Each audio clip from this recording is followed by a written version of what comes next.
followed by a moment of silence for Don Malma. Mr. Malma worked in the school district for a long period of time in our facility operations area, and he was a longtime partner to a Mrs. Geist. So if you could keep the Malma and Geist families in your thoughts and prayers, that would be much appreciated. I pledge allegiance to the flag of the United States of America and to the republic for which it stands, one nation, under God, indivisible, with liberty and justice for all.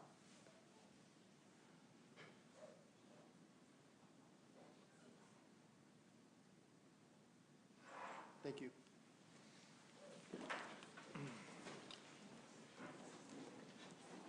Can I have someone move the agenda table, please?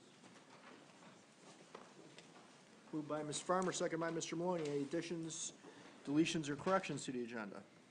Seeing none, all those in favor? That passes 8-0. Moving on to staffing, can I have someone move the staffing to the table, please? Moved by Vice President Malor, seconded by Dr. Trawick. Any comments, questions, concerns on staffing? Seeing none, all those in favor? That passes 8-0. Assistant Superintendent Larson, welcome this evening in your new role. Thank you so much. Thank you, everybody. So I'm excited to welcome a number of new administrators tonight. We will start with Catherine Coffey.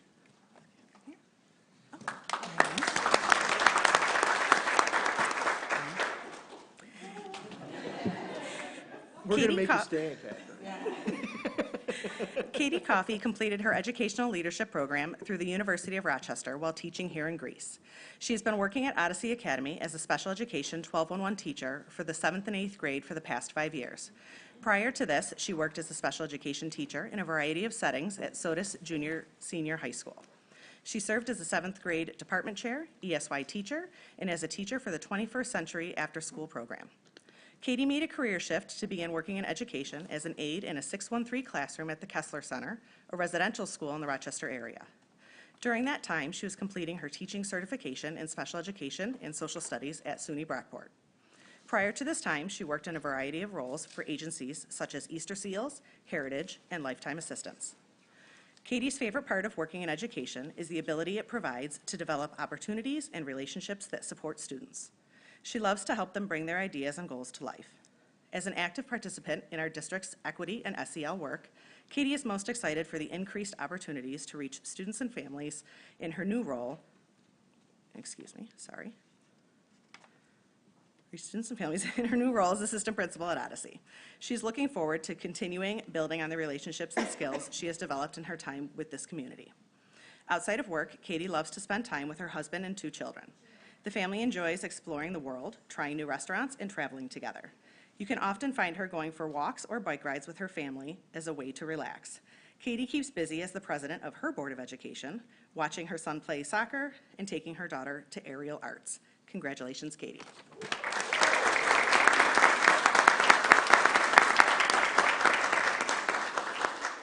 Next up, congratulations to Brandon Jones.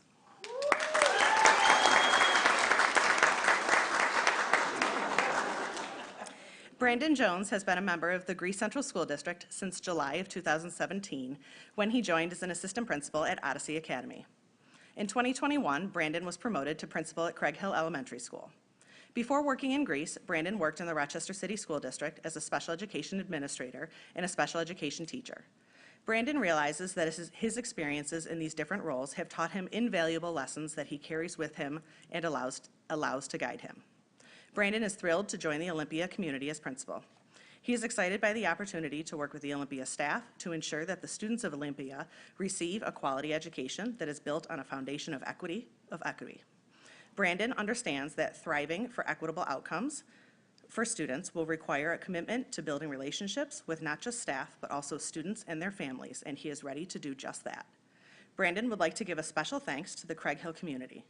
It was Craig Hill where Brandon found his voice as a leader and where he made strong connections with students and staff that changed him for good, for the better. Brandon says thank you to Craig Hill for providing grace and trusting him to lead. He is proud of what they accomplished together and looks forward to watching their continued success from a distance. In addition, Brandon wants to give a shout out to Dr. Valerie Payne. Dr. Payne saw leadership potential in Brandon and helped nourish that potential with encouragement, constructive feedback, and care. Brandon says that his success at Craig Hill would not have been possible without Dr. Payne's support. Brandon would be remiss if he did not acknowledge the sacrifice, struggle, love, and kindness that his grandmother, Patricia Shields, and mother, Tracy Jeffries, provided over the years. Brandon commits to bringing his best self to work every day in order to do right by his grandmother and mother's memory. Lastly, Brandon would like to thank the Board of Education, Superintendent Groutman, and her cabinet for trusting and believing in him to lead Olympia into its next chapter. Congratulations, Brandon.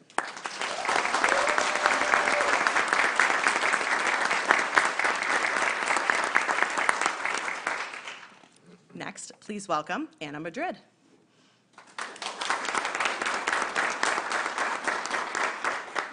Mrs. Madrid received a BS in Political Science and a Master's in Education from St. John Fisher College. The state of New York awarded her the P20 grant to complete an accelerated master's degree in educational leadership through Bank Street College of Education. She has served in various Rochester City School District roles for the past 14 years. Most recently, she has been an administrator, and previously, she was a bilingual classroom teacher. Moreover, she has written curricula and provided professional development for the Rochester City School District in the areas of, but not limited to, restorative practices, English language learners, data cycle protocols, and culturally relevant and equitable instruction. Before her career in education, she worked in the nonprofit sector to empower youth and families in crisis by bridging the gap between education and home discourse in Rochester for over 12 years, serving as both Director of Programs and Executive Director for Urban Youth Development Agency. Mrs. Madrid continues to volunteer her time and expertise in the nonprofit sector. Mrs. Madrid is elated to start her journey with the Greece Central School District. She is a passionate advocate for students and is committed to propelling the vision and mission of the district forward. She and her family have been proud residents of Greece for the past 20 years, and she is eager to serve her community actively. Mrs. Madrid is a mother of 3 who can be found in her spare time on a baseball field, cheering for her son and watching her daughter rehearse and perform. She is very family-oriented, loves to travel, and prides herself on being a lifelong learner. Welcome to Greece, Anna.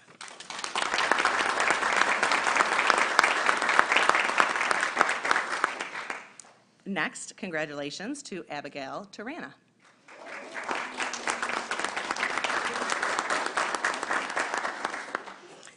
Abigail Tarana is a graduate of Allegheny College, Canisius College, and is a recent graduate of the University of Rochester's Educational Leadership Program. Abby started her career in education in 2006 as a school counselor at Sumter High School in Sumter, South Carolina. She returned to Western New York in 2012, where she worked as a middle school counselor and started with Greece in 2014. Since starting in Greece, Abby has been a high school counselor at Odyssey Academy and Athena High School. Most recently, she has been serving as our district school counselor and trauma, illness, and grief coordinator.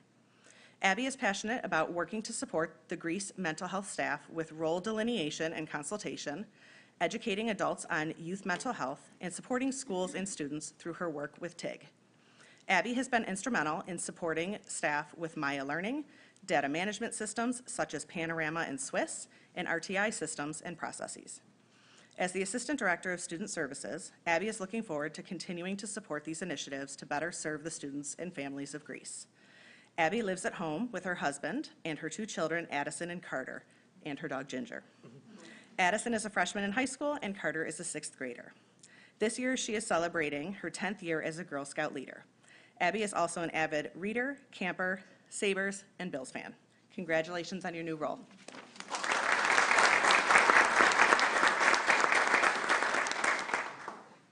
And last but not least, please welcome Jamie Wojtowicz.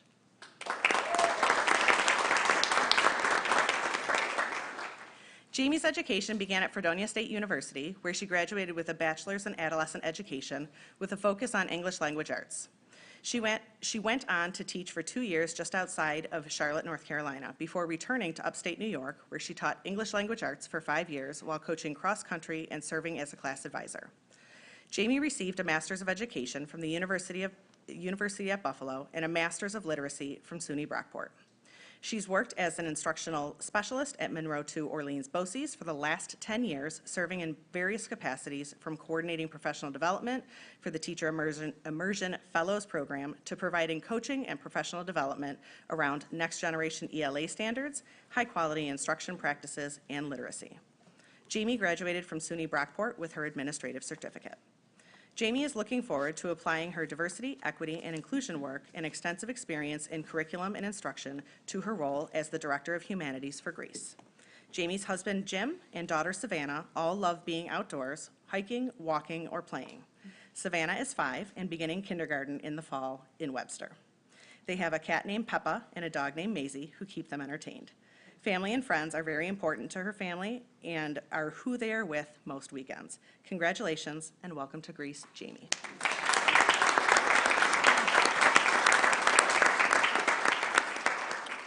Now it's picture time. So if all you guys could come up for pictures with the superintendent and assistant superintendents Zaffitz and Payne.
Do it over here.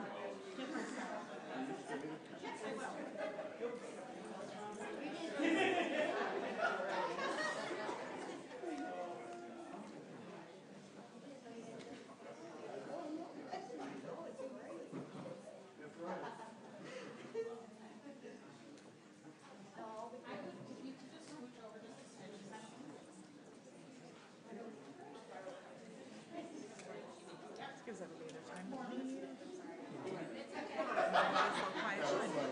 We just like ran track and field over here.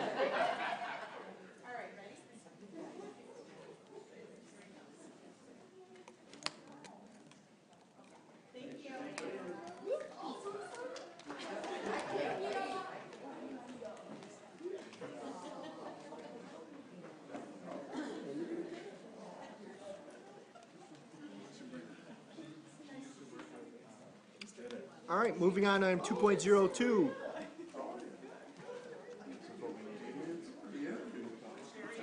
Kids Care Individual Agreements. Can I somebody move that to the table, please? Moved by Vice President Moore, second by Mr. Maloney. Comments, questions, concerns on that? Seeing none, all is in favor. That passes 8-0. Moving on to 2.03, Disc Jockey Individual Agreement. Can I somebody move that to the table, please? Moved by Ms. Farmer, second by Mr. Swicke. Any comments, questions, concerns on that? Seeing none, all is in favor.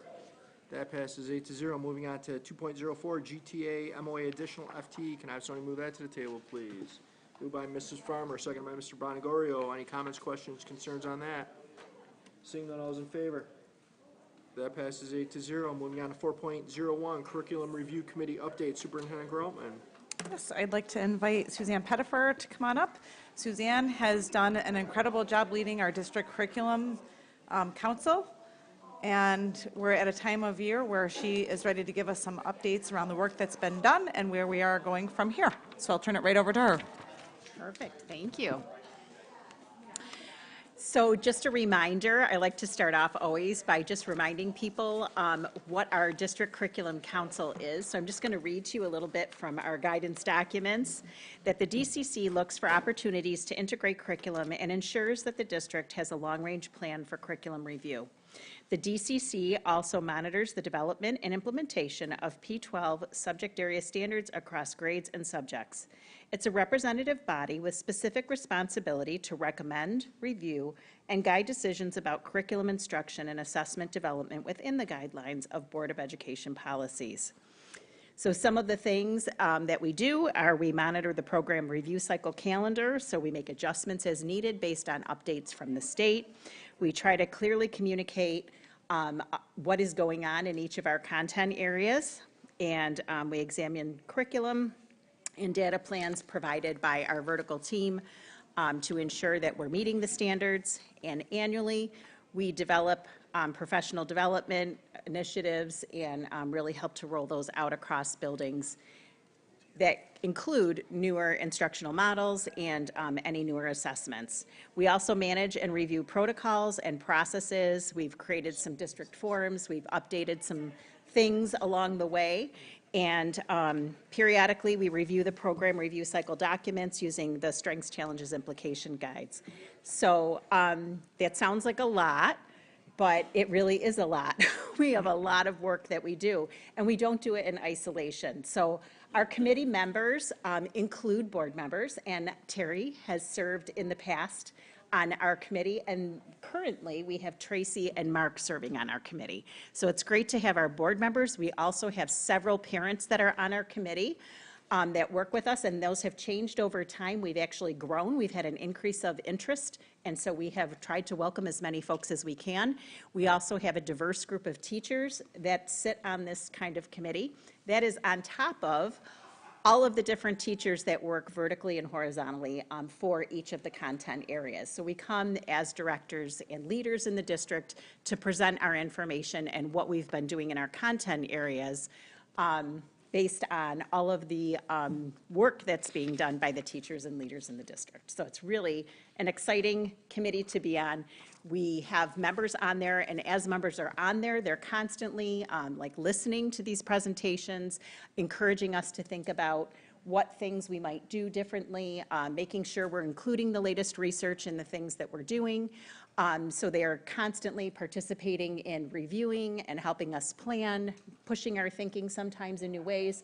Sometimes we have the participants also experience lessons so that they can just get a feel for what's going on in the classrooms. And then we also have kind of like this other section where guiding documents and forms and things like that, we try to make sure that everyone's anchored into on the committee as well. So right up there are the 3 meetings that we have per year. We have some of the things that our members are responsible for up there. And it's been really exciting to watch this process grow. When I initially came to district office, we didn't really have a council. We didn't really have a way to cyclically review and to ensure that everyone was having an opportunity to review their curriculum. And DCIA worked very hard to look nationally, actually, to see what best practices were. And then this is the document that we've kind of come up with to guide all of our decisions. So Kathy really pushed us to like really think hard about like what are best practices, what should we be doing. And then we were able to like put together some great thinking, and we feel like we have a really good process in place. We would love it if the state would slow down the change of standards that they seem to be doing quite frequently. And COVID has also impacted kind of like where we are in the cycle as well. So the second semester, we presented earlier this year, Todd and I presented earlier about the work that we're doing.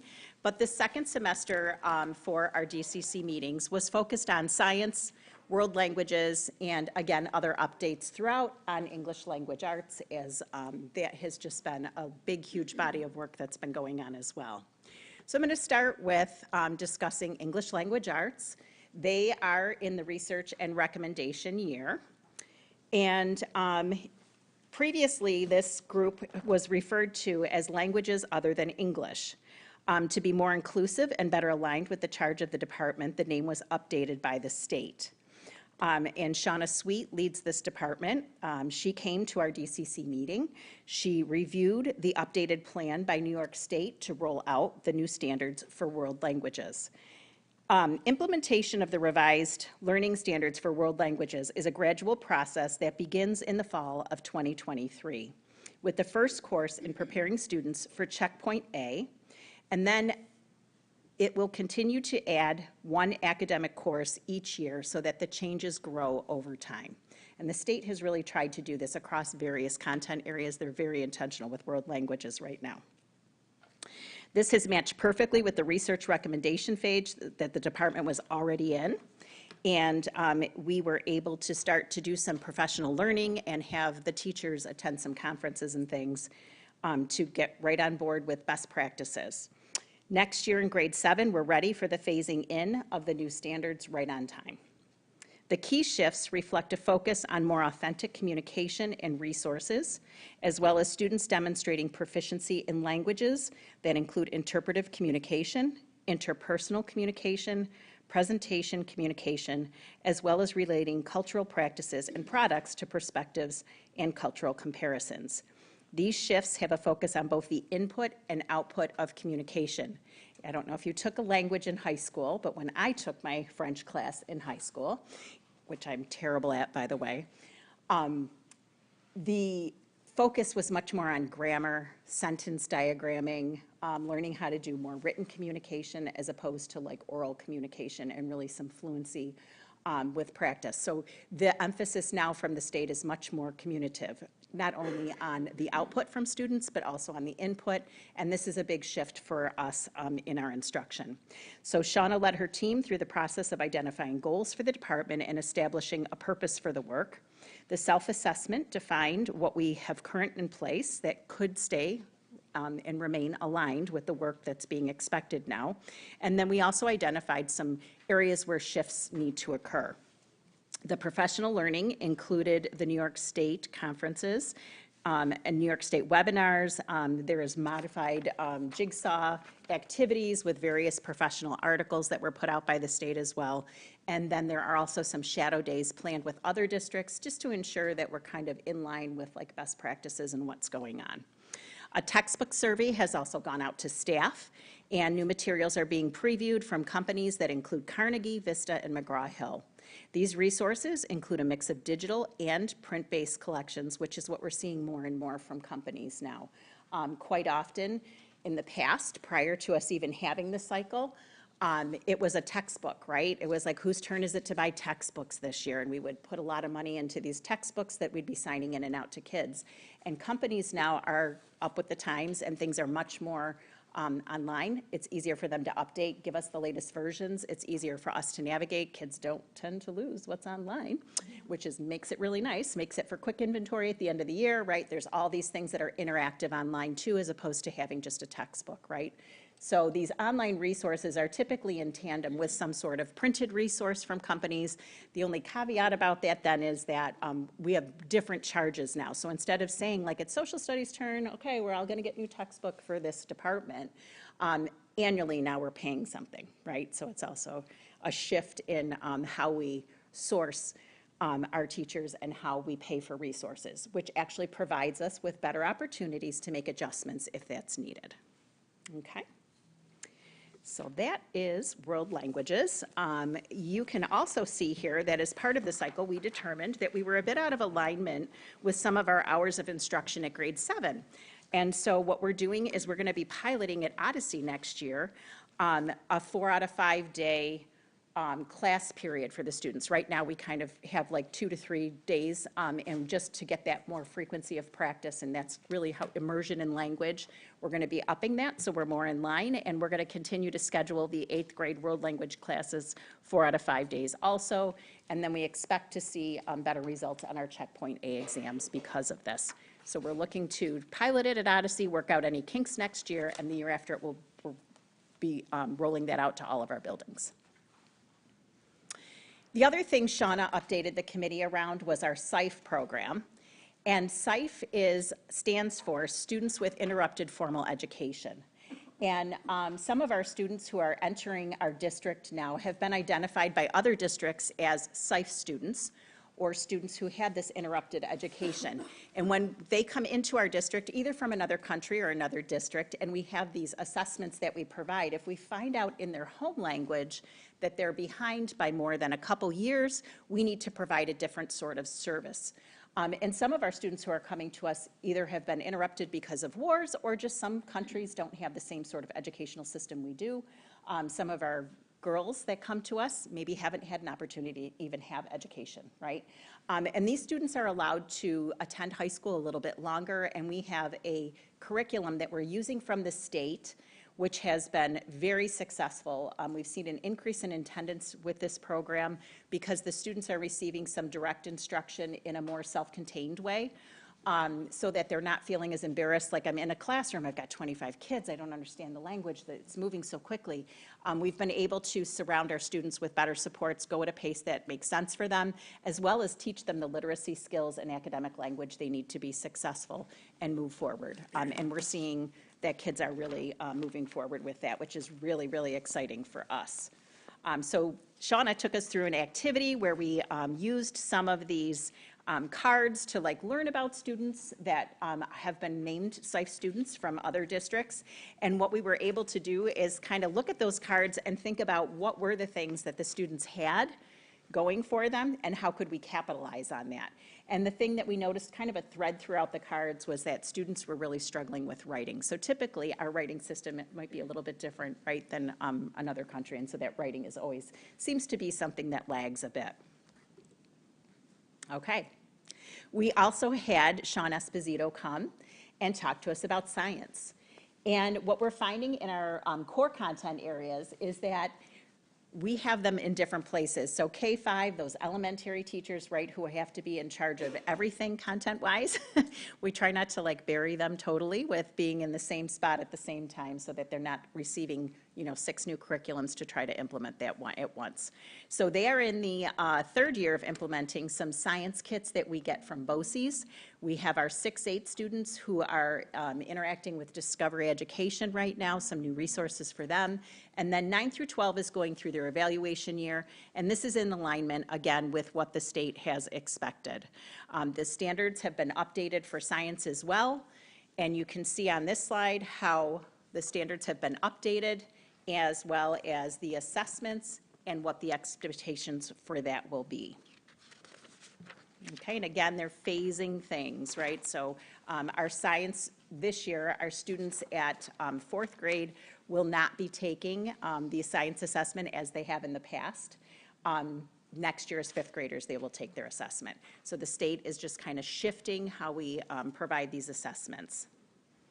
Okay, we are also in science adding a 3rd unit for each of the grade levels next year. That was optional this year, so if teachers felt like they were up for trying something new, we gave them the option to do that. We've provided some professional development, actually on the afternoon of the scoring day for our 3-5 teachers, and they will be able to implement some things that the state is recommending that all students experience for experiments in preparation for that 5th grade test that will be coming up for them.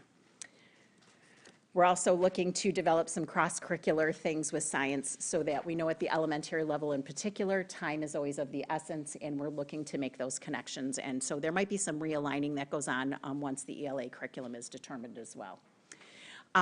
Very exciting this year. We have had some field trips and video conferences, and right here you can see some of our students at the Challenger Learning Center. That is new this year for our 5th graders, and it was very successful. Kids were enthusiastic and really cannot wait to, have our 4th graders experience it again next year. So that'll be something we continue to do. We also had the virtual field trip for our 4th graders. There were hands-on kits in the classroom, and they were engaging online with the hands-on kits with someone live online. So it was a new way of us kind of having kids do an experiment to really get some feedback with this energy transfer conference that the kids were able to attend. Right here, you can see our secondary updates. Discovery Education is working, like I said, at 6 through 8. We're looking at that as part of their new curricula. It's a web-based platform. It has workbooks that are available, but again, if you go back to what I said earlier, some of our stuff is becoming more and more digital. The summer teachers at the middle school are going to come together to make some adjustments to make sure that what the kids are experiencing from this national curriculum is more tied to our local experiences and phenomenon. So we're really excited about that. And as you can see, grades 9 through 12 has a bit of a lag based on the phases established by the state again. So we will be surveying our high school teachers and digging into data at the next meeting to update lab guidance and ensure that we're prepared for the updated assessments from the state. The first year districts have a choice on administering the updated assessments or continuing with the current assessment. And what was great about Sean's presentation at the DCC, and some of you may have experienced it, were that it was a phenomena-based lesson. So we were given something, we had to play with it, we got to look at it, we got to make some predictions, and then he just kind of took us through a series of questions to help us kind of discover more about the item that we were given. So we recorded observations, we listed questions, we shared ideas with group members. It was very interactive and there was a lot of energy in the room, and you can totally see how this could apply to our students and just really get them talking and thinking and learning through discovery. So it was really exciting for us to experience. In part 2 of the lesson, groups created models to explain the phenomenon that they had observed, and the models were drawn and labeled, followed by discussions about potential relationships between the components that were observed in the models. Groups presented to each other for further refining of thinking, which is exactly what we want the kids to do in the classroom. They kind of come up with some theories, they interact with each other, they refine their thinking, and then they continue to move forward. So it was great to have the group members get a clear understanding of what phenomenon-based lessons could look like in classrooms across the district. A lot of energy in the room, like I said. It's really exciting. The pilots, we're going to be piloting a couple things over the next couple years at the high school level, and we're excited to get those pilots started as we continue the work there. So English language arts. I've just kind of been updating a lot along the way because we have been really trying to make sure we're in line with next generation standards and ready for the new state assessments. This was the first year that ELA administered the next generation standard assessment, and it was different. It really was different. Third grade, there was not an extended response. And the day one, also, instead of it just being multiple choice for children, there was multiple choice as well as short response. So there was writing both days, which was different. But what I shared at the DCC was an update on our parent website. We gave any of the members a chance to dig into our parent website. If you go onto our district webpage and you go to subject areas and click on English Language Arts, you can explore that website for parents. We have information up there around science of reading and how that's playing into the current resources that we use, as well as information about resources that we're piloting. We also shared, or I shared with everyone, the rubric that we created based off of state expectations, and received feedback. And we took that feedback back to the committee of about 30 teachers. We went through the feedback that we received from the committee. We updated our rubric, or made sure that some of the things that were questionable were kind of called out a little bit more. And then we've used that rubric as we have, and I'll say the word dated. That's what we've called it. We've kind of been dating some companies, right? Mm-hmm. So come on in and give us your presentation. Okay, no, thank you. Or we've said, ooh, you seem pretty good in alignment with what we really want. We'd like to pilot. And we've really let the teachers determine what they're comfortable piloting and when. And so we have had teachers joining onto different pilots. Once they've seen some things in action, they're like, ooh, that looks good. I kind of want to try that now. Is it too late? We've let them join in the pilot. So it's been really exciting to see the different things. So the pilots that we're doing, what I will say about science of reading, and I know it's like this big hot topic even politically or just out there, you see it on the news, you hear people talking about science of reading. We've really dug into some resources, one of them being Shifting the Balance, and they're coming out with a 3.5 version of that. But really the idea of shifting the balance is really just making sure that we're teaching a balance of phonics and phonemic awareness, right? We have our language development teachers helping us with that right now, but we're also looking at our new curriculum to help us make sure we're in that zone of what students really need at those beginning levels as kids get older, right? And it kind of shifts a little bit, but we have to maintain a balance, right? So science of reading, there's a lot of misconception out there, and this is what we talk about at our committee work, that it's just now we've got to teach phonics all day. Or we just have to teach phonemic awareness and make sure it's all nailed down, really tight, right? So yes, we need those things, but we also have discovered, based on our data, that our students also need more opportunities for writing. And so how do we look at the writing within these programs as well, see how authentic it is, how engaging it is for our students, and then really think about that. One of the texts we've anchored into is this writing revolution. Natalie Wexler is a proponent of science of reading, and so we really dug into her work to see, like, how can that really support us? And because of our ARP money, I was able to buy that book, Writing Revolution, for all of our middle school and high school ELA support folks, so that they have an opportunity to consider how that might be used at those upper levels when kids are struggling. So we'll be doing a couple different book studies with everyone, anyone in the district who wants to join it, and we're really excited about that. And our team, a lot of our team has also read that book in preparation for picking a curriculum that is in line with all of this thinking. And I think the hardest part for our crew has been that every company you talk to now, that's the first thing they tell you. We're science of reading. And you're like, okay, what does it look like, right? And you're kind of trying to dig in and make sure it's truly science of reading and just not a new sticker, right? It's exactly like when Common Core came out. People slapped new stickers on old materials, and they were just like, here it is. This is our brand new Common Core material. And you're like, oh, gosh, it looks just like your old material, right? So we're really trying to be critical consumers and really dig in and have teachers experience the resources that we're going to be picking. So that materials review includes, and so these are the companies that we've kind of been anchored into and that we have pilots going on currently in our district, anywhere from kindergarten up through 8th grade, because that's the group that we've been working with this year. So the companies include Hope Mifflin. We reviewed McGraw-Hill Resources, but the team decided they just weren't interested in piling it. So we didn't. American Reading Company, iReady, has some magnetic reading that we've been digging into. And we also have an Amplify pilot going on at the middle school. Now, Amplify is the company that also created our CKLA resources that we currently use at our K2 level. So no one at the elementary felt the need to pilot. It's something we already have. It's something that already has science of reading built into it. And we've talked about, okay, so we have it, but we're not seeing quite that lift, right? And so then that goes back to like us helping teachers anchor into science of reading and really understanding when they make adjustments, what they're adjusting and why they may or may not make a decision to adjust certain resources. So I'm sure they're tired of hearing me say that I don't care what resource I get you. I could get you a crummy resource and you could make it work if you're grounded in the research and you know what you're supposed to be doing. I could buy you the best resource and you could hack away at it, and it could become a terrible resource for your students if you're not grounded into the research and know why you're doing what you're doing. So we have really talked a lot about what a rollout plan might look like in ELA. It's daunting to think about. I'm really excited to have our Director of Humanities join us and to have Julie work alongside me as well.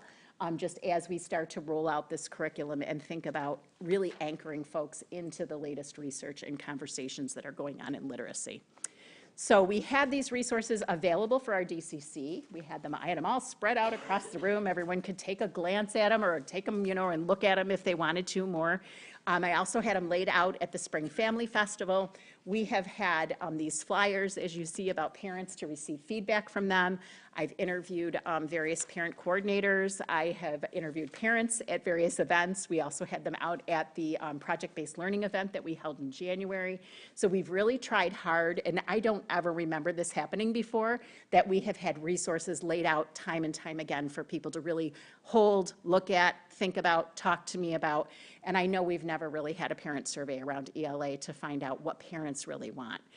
The cool thing about this is we also have student surveys that we've created. So any of the students that are involved in any of our pilots are also getting an opportunity to share what they think about the resources that we're using. And they are so honest. It's hysterical. Some of them really like things and some of them really don't like things, and they're really happy to tell us exactly how they feel about the resources that they're engaging with. We've had several students talk about reading time being their favorite. We've had several students beg for writing not to stop, and as we go into the pilot classrooms and we watch the instruction, it's great to hear that collective like, oh, do we have to stop? Can't we, skip math today or something? And I'm like, no, we have to stop, right? Because we have to make sure we're balancing out like our instruction. But it's really exciting to have the kids not want to stop doing those literacy activities. So we're excited about our next steps. So our next steps, which will be our meeting on May 30th, we are going to come to a decision for our K-5 folks. We need to get that curriculum rolling, and we know that, and so we will be picking what our curriculum will be, and then we'll be presenting it to you hopefully in June so that you can see what we've decided. We are updating the rubrics. So, you know, we listen to these presentations that are a couple hours long from folks, and as we listen to the presentations, we're taking notes and we're guessing kind of like what it sounds like the resource will be like.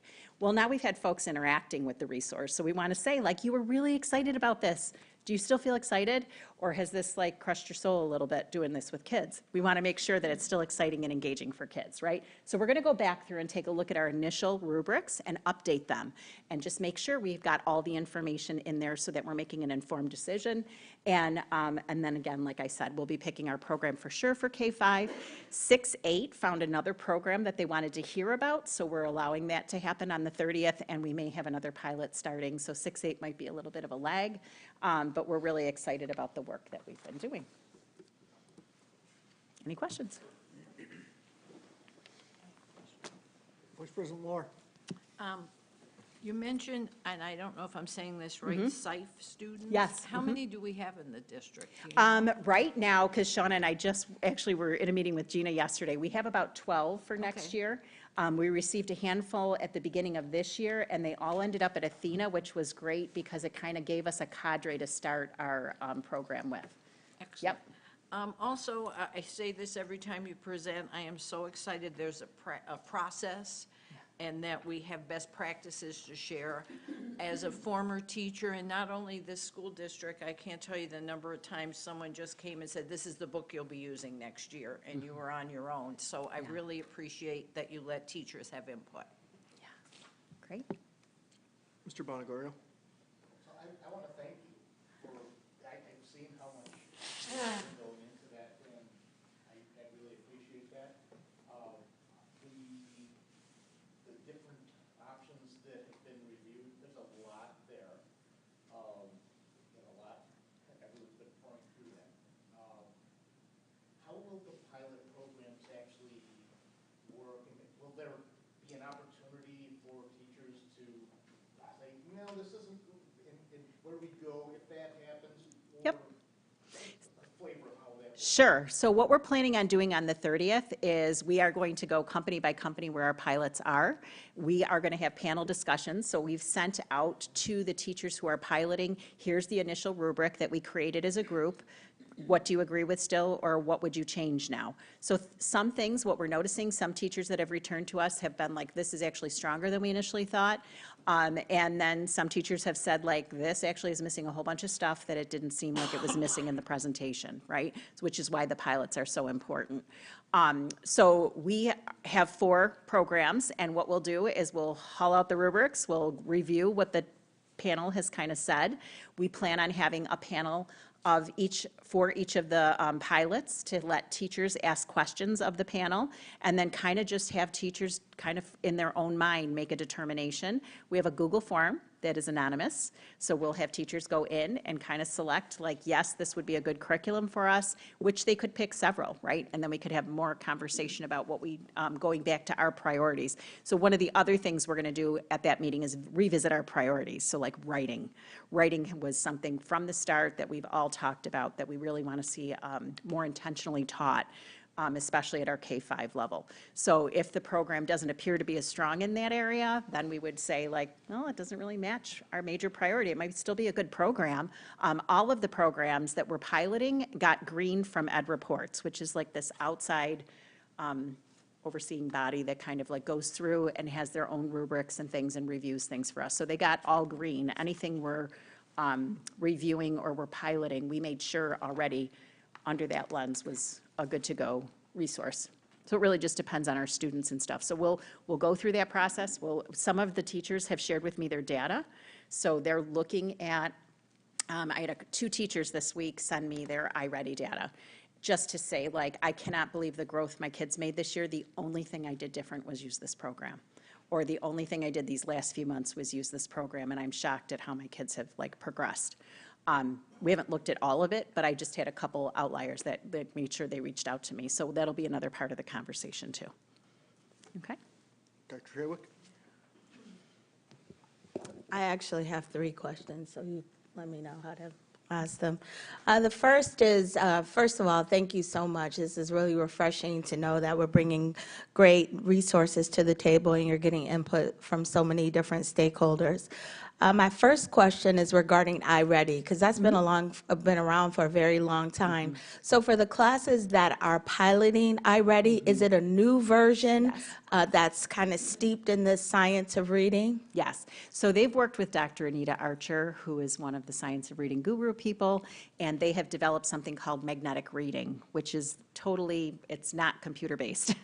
The kids are in books, and they're reading readers, and they're learning phonics, and they're doing, active participation as they learn those things. So yes, at the K-5, we have 2 second-grade teachers piloting it, and we have a 4th-grade teacher that works with an ENL teacher in her classroom during the ELA block, and they are piloting as well. And we also have a pilot at the middle school at a 6th grade. So we have some of those pilots going on with the different resources. I would say the 6th grade one is the one that didn't have as much that was different, but there are some things that are different about the pilot. For sure. Anybody else have a question? I have a few, but if she wants to go in order, if it makes sense. Nope, we'll just rotate back and forth. Mr. Bonagario? Okay. Thank you. Remember to turn it on this time. You've talked about the importance of teachers teaching the strategies faithfully. I understand that was part of the budget that we just approved as a district, as a community.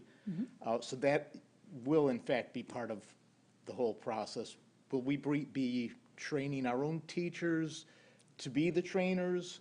Yeah, that's such a great question. So one of the things that we've gotten feedback on that's been very successful as a rollout has been the way that we've used that independent leveled reading assessment, or the IRLA. So you've heard me talk a lot about that. And we did that over multiple years. We had reading specialists pushing into classrooms, being highly supportive, so that teachers could really learn how to be reading instructors, right, at the elementary level. We know how important that is. So I think all of that really has been a part of the conversation. I've been asked a couple times, can we do that? Can we just roll out like 1 year at a time and grow it up? And it's not like the other standard areas.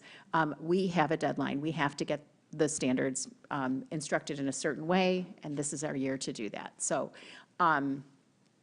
we plan to, next year, no matter what we pick, have the people who've been steeped in the research and on the committee lead pilots, either with their teams or individually, depending on the situation in a building, but including them in our first iteration of it, right? And it's during our develop year. So when you go back to that circle, you would look at the next year as develop. So as teachers are teaching it who've been steeped in it, they'll become kind of like these lighthouse classrooms for teachers to visit and say, okay, I get a feel for that. I can understand where this is going or how this is going to look. And because we have K-8 on our committee, we'll have a very large group of classrooms for people to be able to go into in different grade levels, possibly at different buildings. So once that, as we're working through that first year with the people who have been seeped in, we'll be developing the curriculum so that when we go that first full year of full implementation with everyone, that will be the year that I have built, hopefully, capacity with all of our teachers who've done it for a year, and they'll be able to be on-site go-to folks to answer questions. We also know that no curriculum is perfect. We have totally figured that out with all of this dating that we've done.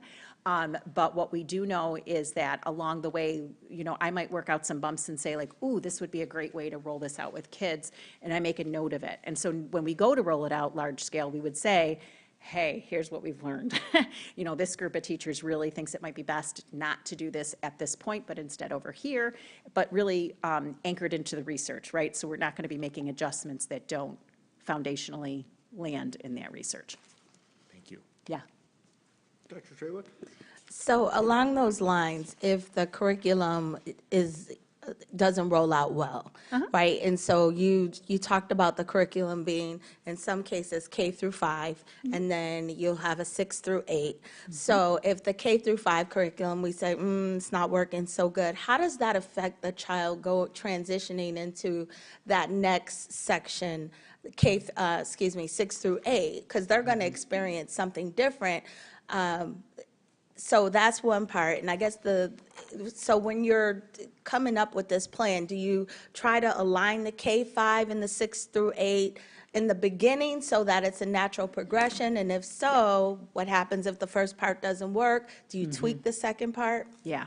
So when you look at this cycle, each part of the years that we haven't really discussed, because this year we haven't had folks come in and really talk about implementation, but Todd would be a great example of how math is in the middle of their implementation. Every year, when he's been in it, not only does the company now do more updates, right? We find that companies are doing more updates more frequently based on feedback from the consumer, based on feedback from us. So they update, but we also go through with our kids and say like, ooh, we need to put in more hands-on experiences for our kids, or we need to have this work a different way. Each year of implementation also includes some summer curriculum work to make those adjustments and to put out updated guidance for our students so that we're ensuring that it goes well for them. And you can see we implement for about 3 years, and then we pause and take an evaluation. Do we need new curriculum? Have the standards changed? Do we hate this and we need to like call it? Or is this like, did we just finally get over the hump in year 3 and now we're like, nope, we've got this and we're going to go through and just continue to make those adjustments along the way. And I should also say, one of our priorities was at an ELA in particular, having something cohesive K-8 if possible. So that has been a priority of the committee, but as we've looked at resources, companies still are in this K-5, 6, 8 mindset. They have things for all K-8, but the resources sometimes look very different. So we've kind of, while we want that to be a priority, we also don't want to put resources in front of kids that aren't going to benefit them. Mr. Bongario? We didn't rehearse the questions, but I think they're falling in line pretty well. So we have K through 8. Do we have plans to provide supports for those who didn't get the full breadth of science of reading strategies, including those who are now already in the later grades and moving up? Sure. So what we've worked really hard to do is ground our reading specialists who end up supporting students who aren't making it in Tier 1 instruction, right? They're either pushing into the classroom during that block of independent reading time to provide additional support and guidance for students, or they're pulling them out sometimes to do something more direct, like an Orton-Gillingham approach, right? We have Sunday in one of our schools, we have Orton-Gillingham, we have a lot of different things that make sense for students that we're using in conjunction with the resources. Some of the resources that we're piloting, like HMH, that program in particular has intervention resources attached to it. We already use Read 180 and Systems 44 at the middle school level. So if we were to go with Houghton Mifflin at the middle school level, we would be able to easily get kids into intervention because it's just part of their flow of how their program works. So yes, we're being very conscientious about that, and I would say our reading specialists across the district now, by the end of this year, we will have everyone Orton-Gillingham trained, which is a really big deal. Yes. Any other questions? Dr. Herwick? My last question, you said many of the pilots offer great opportunities for writing, and I just wondered if any of that writing included cursive writing. That's such a great question. You know what is so funny, these parent surveys, when we say, what do you wish was in your child's curriculum? Many parents like dip right back to something, as simple as cursive writing. So yes, and we still are purchasing just, while we're kind of seeing how it folds into the program, we still have always purchased the Handwriting Without Tears workbooks. At the end of 2nd grade, we purchase them so that the kids can kind of clean up their printing and start to transition. And then at 3rd grade, we purchase them as well for the cursive practice. So yes, we'll continue that if it's not embedded enough, based on what we think our students need. We'll just continue to use that as a supplement. Any other questions? Thank you, Suzanne. Moving on to the stimulus spending update, Superintendent Groutman. Yep. I'm going to invite Janine Cushman and Romeo to come on up and give us an update. We have, as all of you know, received stimulus funding, and what Romeo and Janine are going to do is give us an update in terms of how that breaks down in terms of ARP and Carissa funding. So I'll turn it right over to you. Thank you. Good evening, everyone. So as Superintendent had mentioned, we'll give you an update tonight of where we are with our federal stimulus dollars. The last time we got in front of the board for an update was about October of 2022. The federal funds that we have remaining are starting to wind down. This year will be the winding down of our CRRSA funds. Next year will be the winding down of ARP funds. But we wanted to provide an update of where we are and what we're planning to, where we're planning to go with that since October. And I did want to reassure everybody and make sure that the board is aware, we will fully utilize every dollar that is in those federal grants for us one way or another. So just a kind of a quick reminder of what we have out there. We've got our CRRSA funds. It was authorized back in December of 2020. It was the 3-year grant period ending this school year, and we must have all funds obligated by September of 23 and then liquidated by October. So that's why I was saying CRRSA funds will come in, are winding down this school year. That allocation was for about $10.4 million, broken down as you see here. All portions of the grant have been approved by SED, so we're good in terms of the grantor and SED where applicable. In the priorities that we identified way back in the beginning were expansion of counseling, other mental health supports, providing targeted academic intervention supports for learning loss gaps. Those were all identified, the kind of 2 summary statements for all the services that were identified in the grant itself. And the third one was investments in equipment and capital items. That was added later on in the process, for which we're now starting to take a little bit of advantage of. So you'll see some of that this evening as well. Our second group of funds is ARP, American Rescue Plan funds, authorized in March of 21. Another 3-year grant period. It actually ends in the 23-24 school year, so we've got about a year's worth of timing on that. All funds must be obligated by September of 24, liquidated by October of 24, then we report into the state for how we've used those funds. That allocation to us, as a reminder, was about almost $25 million, broken down the way you see here. The $22.183 million base grant, that's actually broken down into $17 million, it's almost $17.8 million, kind of unrestricted, but has to meet the guidelines of ARP, and about $4.4 million that has to be used for learning loss. It's the 20% learning loss requirement of the base grant.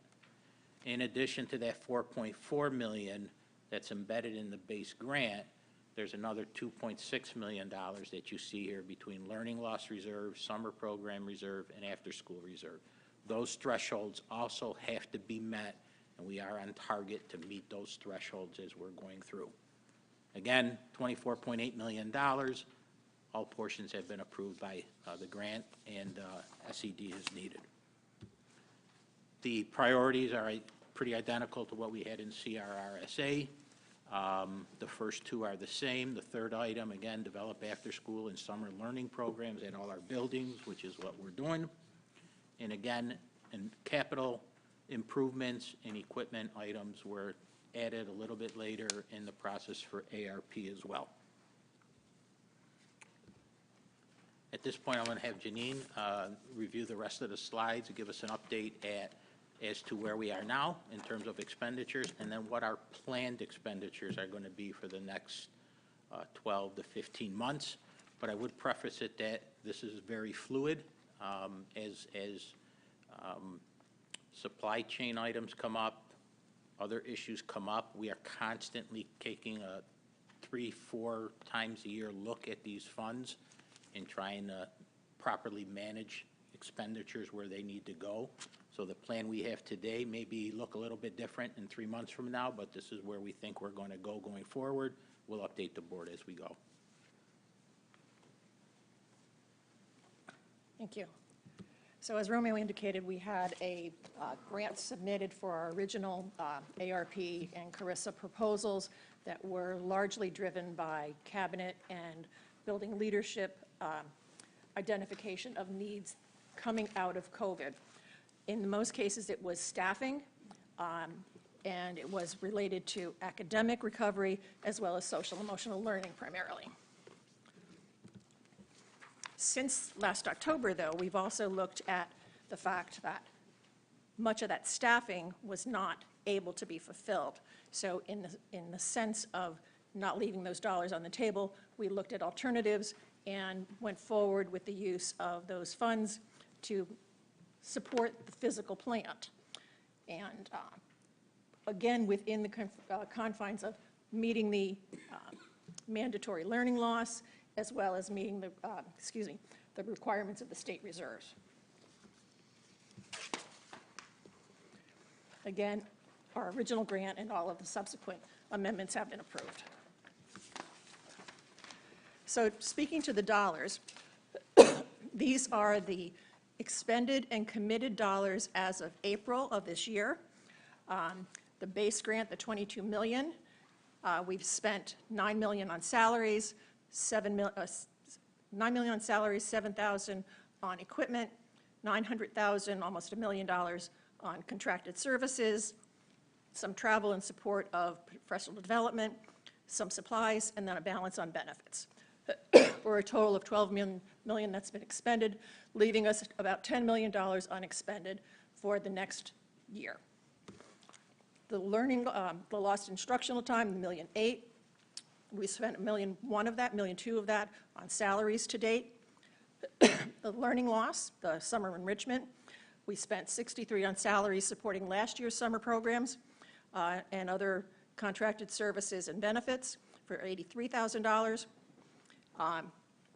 The comprehensive after school, that was one of the ones that was most challenging for us because it was very specific as to how it could be used.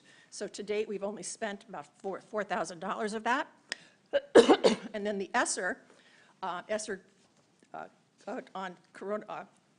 CRRSA is the $10 million. We spent $3 million on that salaries, equipment, $4.5 million on contracted services, which I'll speak to in a second, $100,000 on supplies, benefits of $500,000 related to those salaries, TRS, FICA, et cetera. And then of the year, the $79,000, we spent about $60 on salaries, 10 on benefits. In those different categories, we've spent a great deal on professional development, as Suzanne had referred to. We did a lot with respect to employment and recruitment. We have curriculum materials. We have a number of summer programs in the comprehensive summer program, the $63,000, and we're going to continue that for next year. In the CRRSA, the $4.5 million is weight room equipment, playgrounds, day automation for controllers, playgrounds, I said, and cleaning equipment. So that's the biggest piece in the CRRSA to date. So again, looking forward to what we're going to be doing with the balance of those funds. We have $10 million of ARP money to spend in the base grant. We're looking at $1.5 million in salaries and benefits. $750,000 has been allocated to school departments, another $288,000 of miscellaneous expenditures. The capital projects, those improvements to physical plant, we're looking at carpet replacement, getting rid of carpet and putting in VCT. We're going to replace lakeshore windows for $1.3 million. We're going to fund the Patty Hill Gymnasium project out of the base grant, and then we're looking at replacing water fountains throughout the buildings to round out that $10 million. Just one item to add on the base grant, the salaries and benefits. There are still about 65 maybe a little bit more, about 65 positions still sitting in ARP for the upcoming school year. And that's what's generating the salary cost. And we will plan for what will transpire with those positions over the next budget, over the summer and through the fall, and try to come up with a plan on how many of those, or can we keep them all, or how do we prioritize what we want to keep in them. So we've got those positions in the grant through 23-24, but they will be out of that grant when it ends in September of 24. And to that point, those salaries are part of that mandated learning loss requirement, that $4 million of that 22 that we have to dedicate to learning loss. On the lost instructional time, we have $675,000 yet to spend. Let me skip ahead to the summer learning enrichment for this year. Our summer programs will total about $286,000. So we're going to fund those in full from the summer learning and enrichment, anticipating that we would want to continue those should they be successful, which they're looking like they will be. We would have the opportunity to fund the summer learning programs for next year out of the lost instructional time grant. It fits within the parameters. The comprehensive after-school, we're looking at funding Regents Review for this year to probably about $50,000. Should that be successful, we would look to do it again next year. And then we're going to look to do some high-impact tutoring. We may be consulting, using outside consultants to do that, but those are some of the restrictions that we need to comply with in order to meet those, the requirements of the grant. Under the coronavirus, the CRRSA, we're going to charge out some health out of that. We're going to do a carpet replacement project, and you can see it's in two places. It's not $2 million worth of carpet replacement. It's $1 million worth of carpet replacement in buildings that we're trying to make sure that we can get into the CRRSA grant. If for timing purposes we can't, we will shift those dollars back to ARP, do some backfilling so that we fully utilize those resources. And then finally, we have the balance of the $9,000 on the year two. I would, if you could back up one, I'd like to just add too, under the base grant for ARP under capital projects, again, that was an item that wasn't originally allowable, but when they came out with the guidance for ARP, capital projects that prevent, deal with, or add classroom space are allowable under the federal funding sources. So things like carpet to VCT, fully fundable through the grants because it's an enhancement to the environment for kids. Boilers, chillers, window replacements. Anything air quality. Air quality, anything related to those, fully aidable, reimbursable, I should say, through the grants. So with a lot of our hiccups in the first year with the federal monies, because we couldn't hire, and it's still actually a problem of hiring positions. We'd love to add a whole bunch of positions, but you can't fill them. So to best utilize the funds, we're enhancing some of the capital projects and making sure that some of the carpets are out, the windows are replaced, chillers are replaced, either through these funds or the Reimagine Greece project. So at least at the end of the day, we've made the most efficient use of those funds, whether it be staffing, physical plant, or equipment, which is another category that is. So we replaced a lot of our equipment in the buildings with better state-of-the-art equipment that should enhance the environment. Any questions? Questions? Mr. Maloney? So in other words, you were able to spend the whole 24.8 million. And then some. If And then it some. gets their way, and then some. Okay. Anything else? Thank you both. Thank you. Thanks, Steve. Yep. Moving on, item 5.01, change orders. Can I have somebody move those to the table, please? Moved by Dr. Treyek, seconded by Mr. Swicky. Any comments, questions, concerns on those? The only comment I'll make is change orders amount to $56,837 roughly. With that, all those in favor? That passes 8-0. Can I have somebody move the 23-24 school bus bond resolution approval to the table? Moved by Vice President Malloy, second by Mr. Maloney. Any comments, questions, concerns on that? Seeing none, all is in favor? That passes 8-0. You have anticipated bids before you. That's written information only. Does anybody have any questions? And the budget status and revenue report. Does anybody have any questions on that? That's written information as well. All right, moving on to the consent agenda. Can I have somebody move the consent agenda to the table, please? Moved by Mr. Swicky, seconded by Mrs. Farmer. Any comments, questions, or concerns on the consent agenda? The only comment I would like to make is I'd like to thank the Olympia Extra Classroom Fund for their donation to the DJ for the 8th grade dance. With that, all those in favor? That passes 8-0. Item 10.01, certified budget vote results for May 16th, 2023. Can I have somebody move that to the table, please? Moved by Mr. Maloney, second by Mr. Bonagorio. Any comments, questions, concerns on that? Seeing none, all those in favor? That passes 8-0. And now I need a motion to, or I'm going to make the motion that we go into exec session to discuss the employment history of a particular person. Can I get a second? Mr. Sawicki, all those in favor? That passes 8-0. The board is in exec session. Thank you.